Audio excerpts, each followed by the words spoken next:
It never fails to amaze me the goalposts these people move in order to justify complete and utter stupidity and incompetence.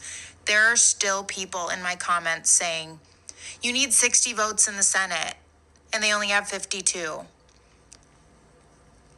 I don't even think it's worth it anymore to argue with people that don't know how anything works, because that is called governing.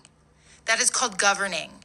You cannot expect people to vote on an extremely harmful bill and not have them or their constituents get anything out of it.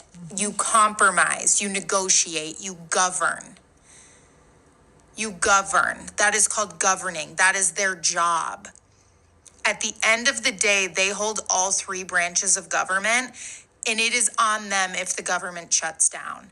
Went on to say, you don't get to have that argument because it's invalid. I would have been like, that's utter complete and total bullshit. She's right. Invalid. It is an invalid argument to say that Democrats are responsible for the government shutdown when Republicans control both houses and the White House. Lest we not forget, when we had a government shutdown last time, Donald Trump was actually interviewed about this, and he blamed Barack Obama. He said it is the president who is responsible when you have a government shutdown. I don't hear him or the Republicans saying it this time, though. Donald Trump is now president, and suddenly the goalposts have moved. Suddenly the blame is shifted onto those who don't actually have the control. Republicans needed 7, 8, 9 votes from Democrats.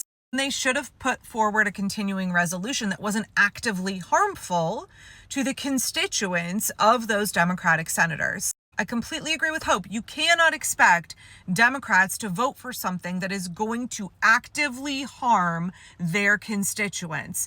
That would be Democrats abdicating their duty, just like all the Republicans have been doing, because the Medicaid cuts, the cuts to the Affordable Care Act, the closing of hundreds of hospitals around the country, that is bad for every state in this country. It's worse for red states. More hospitals in red states, more clinics in red states will be closing because of what Republicans in Congress have done. Now, I'm pleasantly surprised that virtually every Democrat, except for John Fetterman, who is an utter disappointment, he's a known quantity, Senator Angus King from Maine, and Senator Cortez Masto.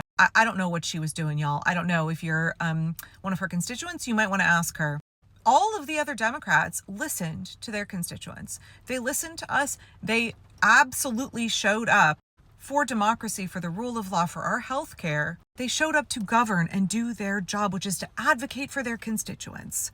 It's Republicans who failed to come and compromise. It is Republicans who have abandoned bipartisanship and democracy in the name of threats, bullying, intimidation, and outright authoritarianism.